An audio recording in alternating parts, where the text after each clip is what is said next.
Мишель нэн би өмнөх бичлэгээр ингэж хэлсэн байхаа. Аюутыг Мишель гэж дуудаж байгаа намайг л аюулгүй.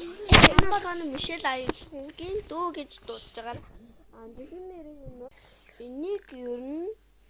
энийг ер нь юу гэж дуудах вэ? Аюулгүй Мишелийн дүү гэж дуудаж байгаа. Эсвэл энийг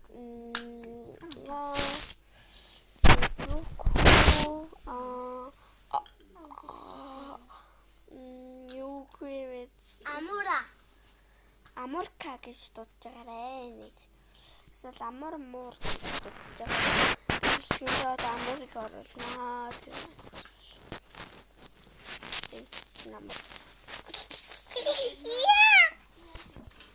Танаас энэ хөх харагдаж байгаа тэгээд энэ жоохон муухай харагдаж байгаа. Одоо бүтээр харахад бол маш хөөрхөн. Мишель манай нэг юм бэлээ. Юу цолмын цэцгийн дүү байгаа. Тэгээд ингээд үзэж байгаа.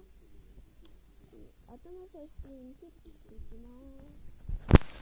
Сэлтгөө дараа. Окей. Яа манайхаа. Имэйл чи урд нь шүү дээ хоёроос.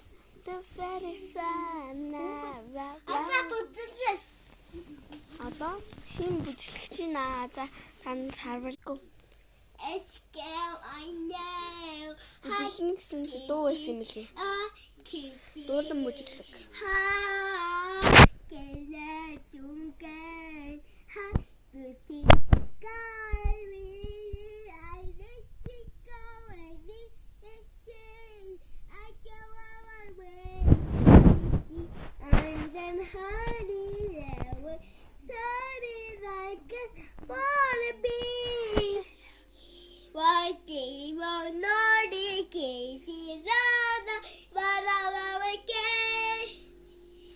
Манай дүүгийн манд болох болж байгаа. Одоо дараагийнх нь болохоор би сүнслээд ирээ заяа. Манай гал маань галaalчаад ирээ. Би айлд байгаа шүү манайхаа. Байлаад манайхаа. Энэ нэмэгийн дээр газ. Get it! Oh my god!